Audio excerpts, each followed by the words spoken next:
एक बार की बात है। एक राज्य में वीर सिंह नाम का एक राजा रहता था।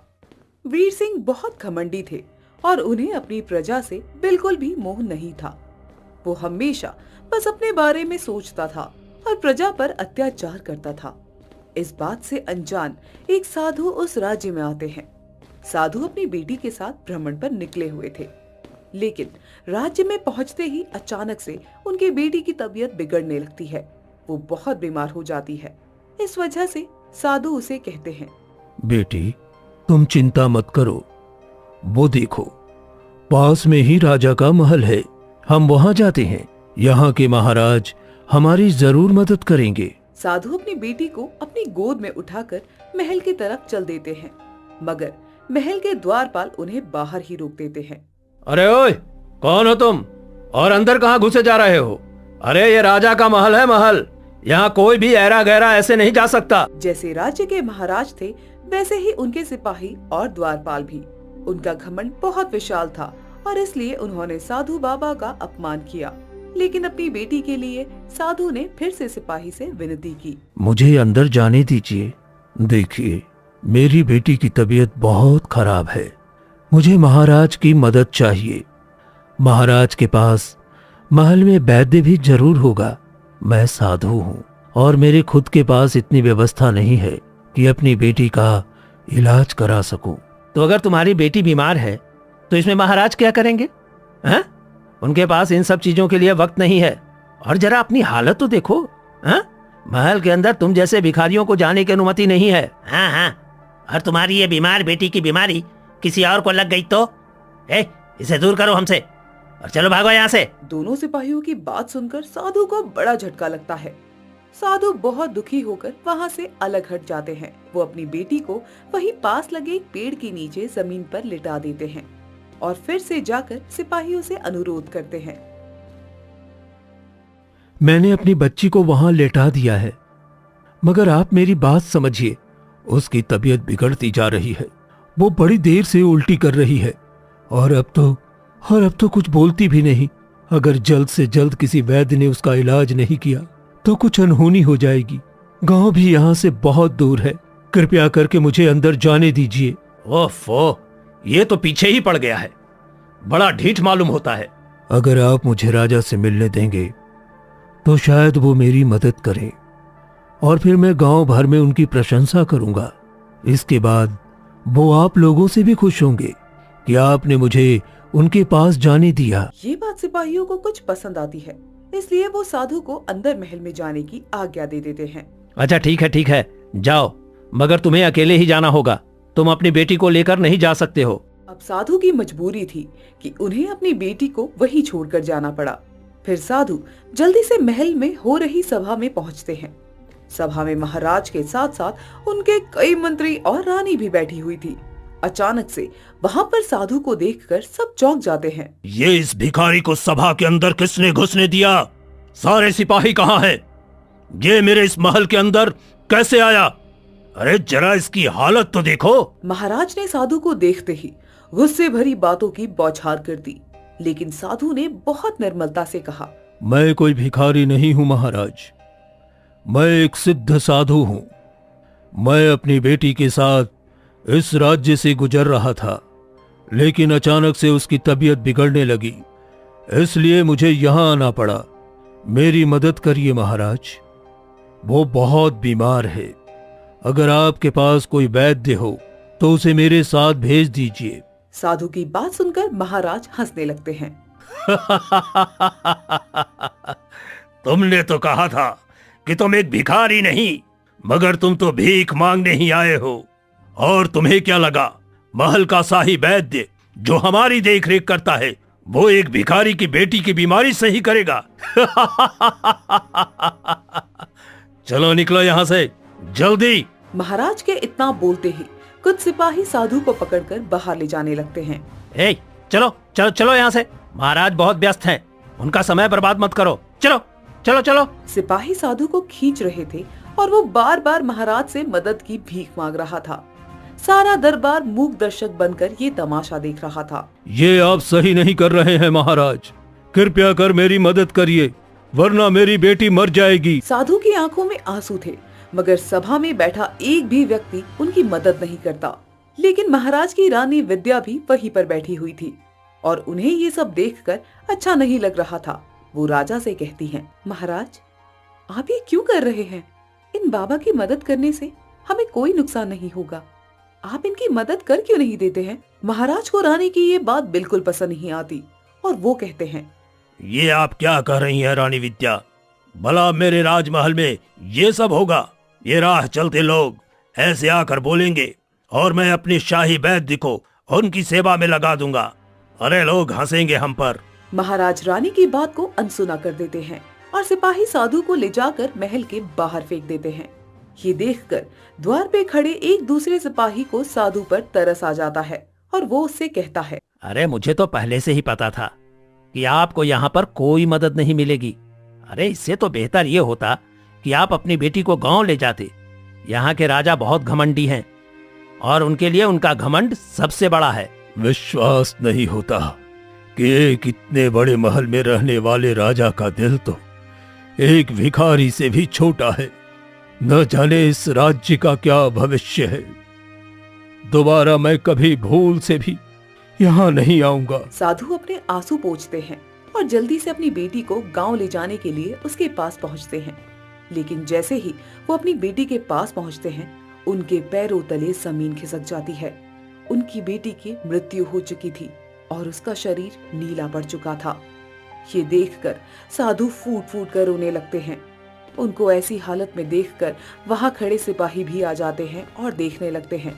मेरी बेटी, ये क्या हो गया? हे भगवान, अब मैं क्या करूंगा? मेरी बेटी की जान निकल गई। हे भगवान। अरे चलो चलो, अब ये यहीं बैठकर रो रहा है ताकि महाराज इसे कुछ धन दे दें।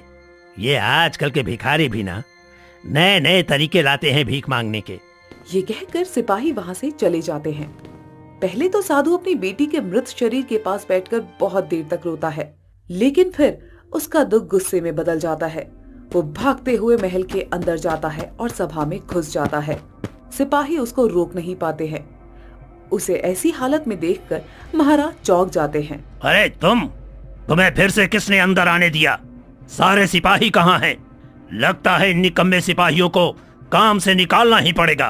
पीछे से सारे सिपाही भागते हुए आते हैं और उनमें से एक महाराज से कहता है, महाराज, माफ कीजिए, इसकी बेटी की मृत्यु हो गई और हम सब वहीं खड़े थे कि अचानक ये भागते हुए अंदर आ गया और हम इसे रोक भी नहीं पाए।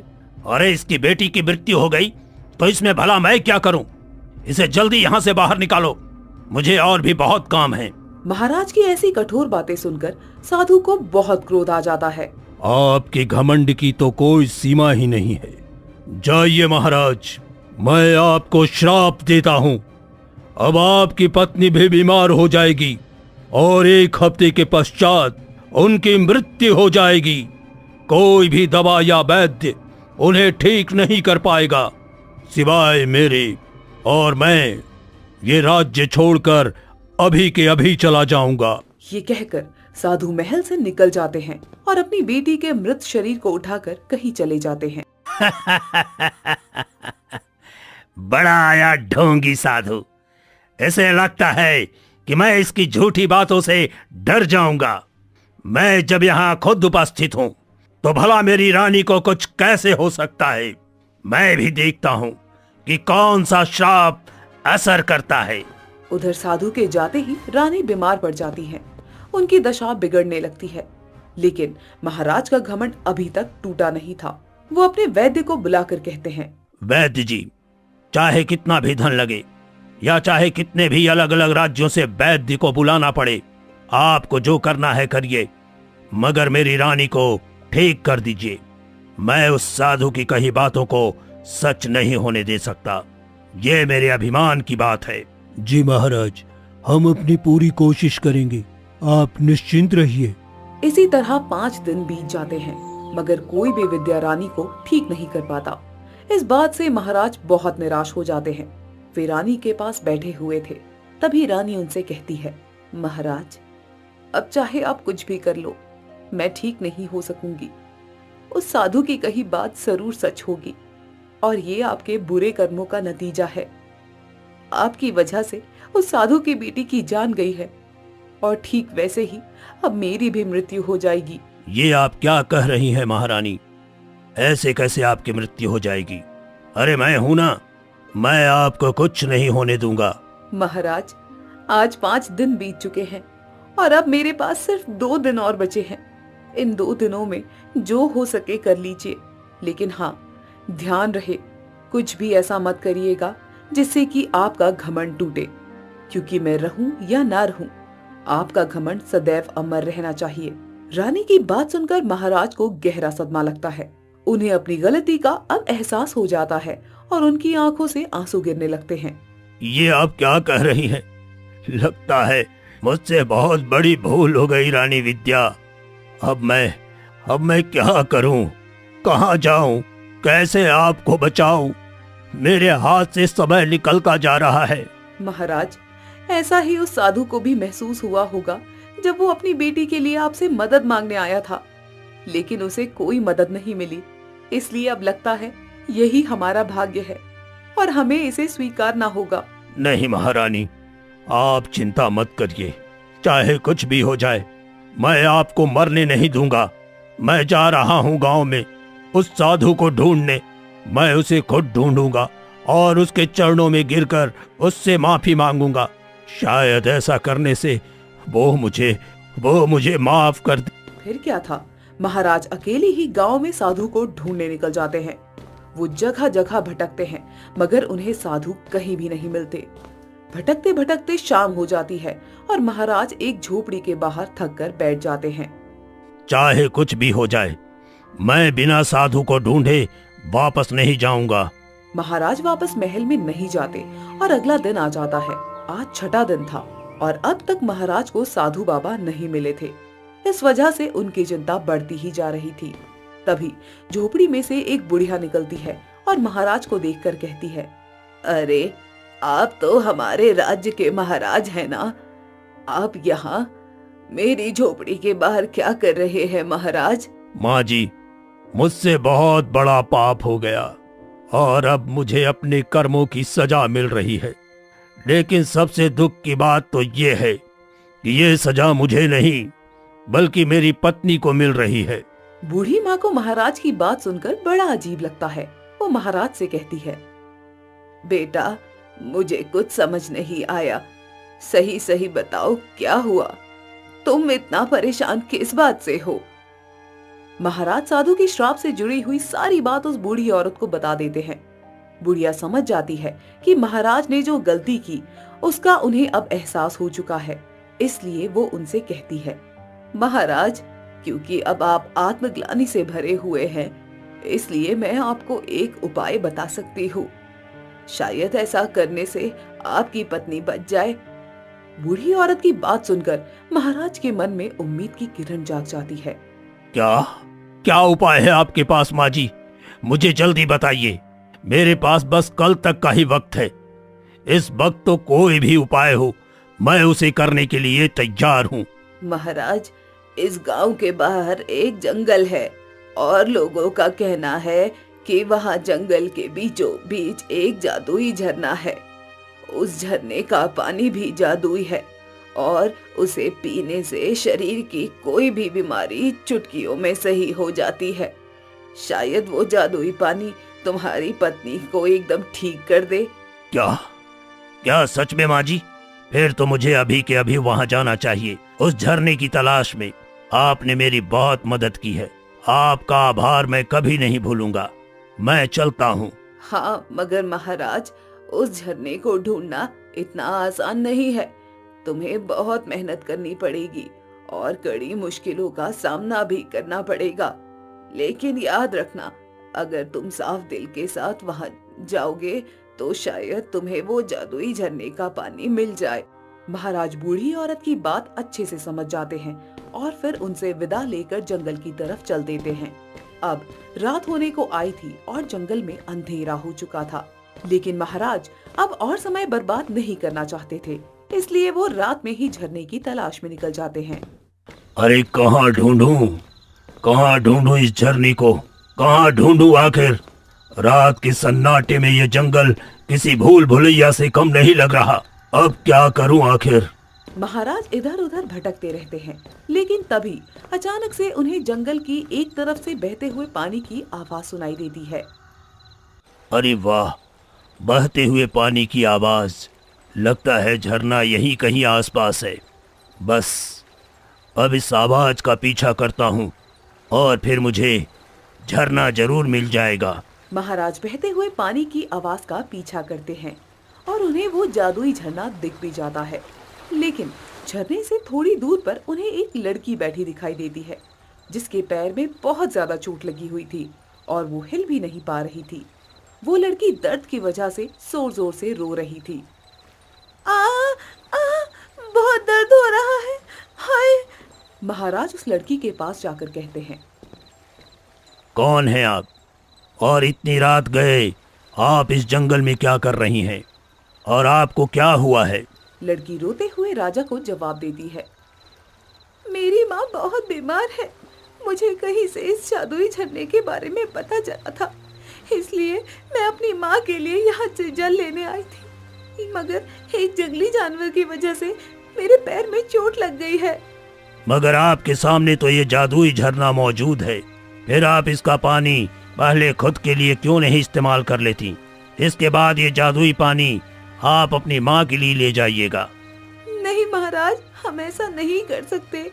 एक इंसान सिर्फ एक ही बार इस झरने के पानी को इस्तेमाल कर सकता है। अगर मैं इसे अपने लिए इस्तेमाल कर लूंगी तो फिर मैं इस जादुई पानी को अपनी माँ के लिए नहीं ले जा सकूंगी। उस लड़की की बात सुनकर महाराज चौंक जाते हैं। क्या सिर्फ एक बार? ये तो बड़ी ही विचित्र समस्या है। लेकिन आप तो मेरी मदद कर सकते हैं। आप मुझे झरने का पानी लाकर दे दीजिए, उससे मैं ठीक हो जाऊंगी। फिर मैं अपनी माँ के लिए पानी ले जाऊंगी। आपकी मुझ पर बड़ी मेहरबानी होगी। ये सुनकर महाराज सोच में पड़ जाते हैं। अरे नहीं, ये कैसी दुविधा है। अगर मैंने इस लड़की की मदद की तो मैं अपनी रानी विद्या के लिए पानी नहीं ले जा पाऊंगा, मगर इसे यहाँ ऐसे रोते भी तो नहीं छोड़ा जा सकता है। काफी देर सोच विचार करने के बाद महाराज एक अहम फैसला लेते हैं और उस लड़की से कहते हैं, मैंने आज तक बहुत पाप किए हैं। शायद यही वो समय है जब मुझे अपना न सोचकर किसी और की मदद करनी चाहिए।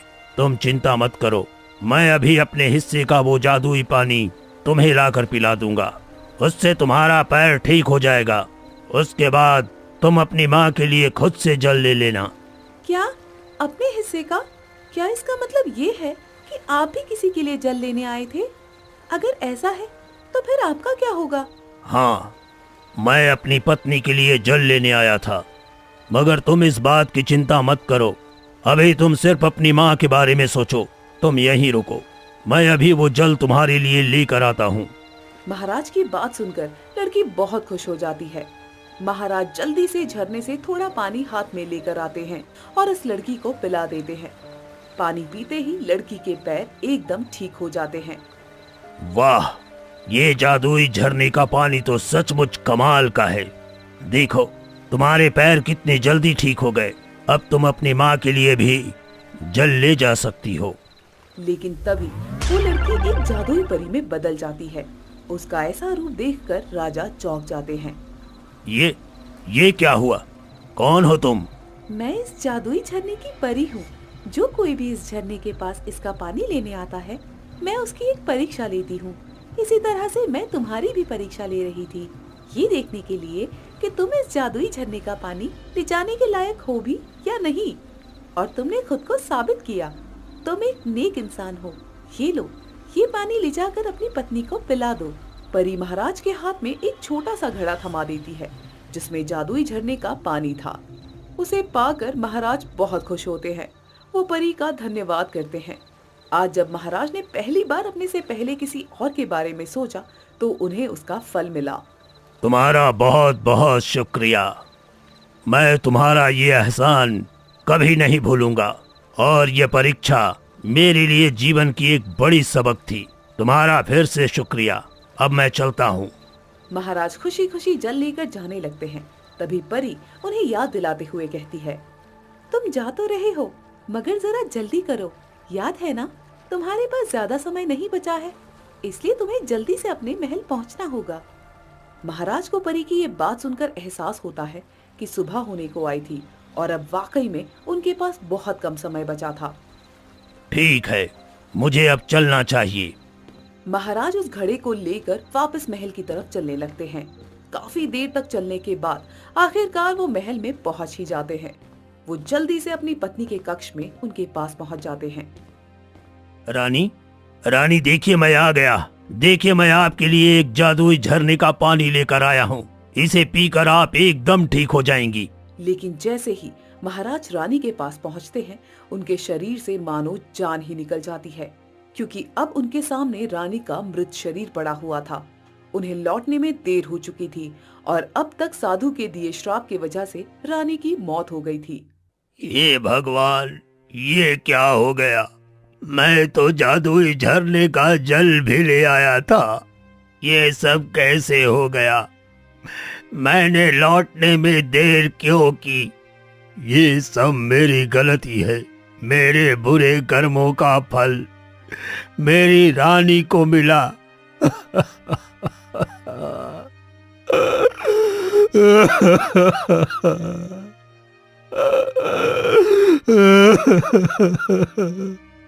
महाराज का रो रो कर बुरा हाल हो जाता है।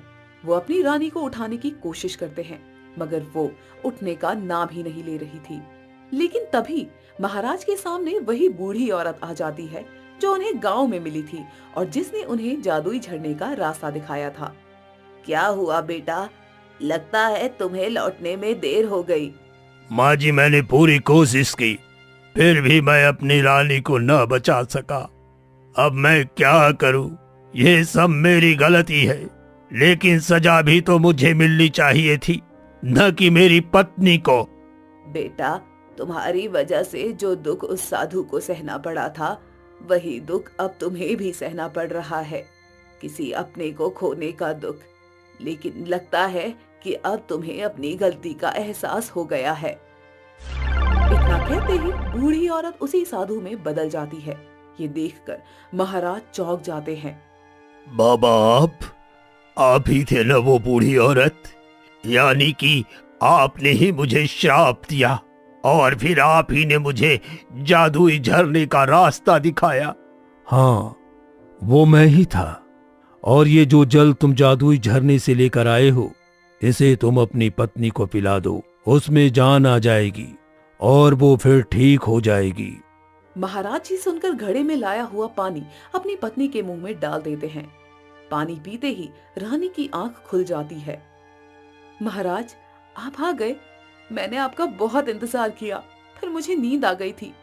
लगता है मैं बहुत गहरी नींद में सोई थी। रानी को फिर से जिंदा देखकर महाराज सीधा आकर साधु के चरणों में गिर जाते हैं। मुझे माफ कर दीजिए साधु महाराज, मुझसे बड़ी भूल हो गई थी, मगर अब मैंने अपना सबक सीख लिया है। अब मुझसे दोबारा कभी भी ऐसी गलती नहीं होगी। ठीक है बेटा, मैं इस राज्य में सिर्फ तुम्हें सबक सिखाने ही आया था। मैंने सुना था कि तुम प्रजा पर कितना अत्याचार करते हो और तुम्हारी वजह से न जाने कितने लोग परेशान रहते हैं।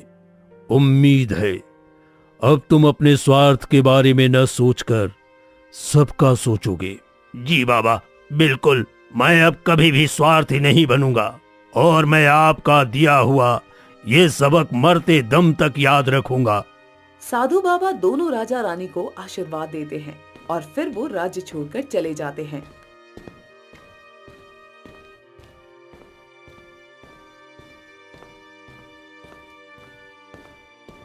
इसके बाद से महाराज का व्यक्तित्व एकदम बदल जाता है। साधु महाराज का राज्य में आना महाराज को एक नेक इंसान बना देता है।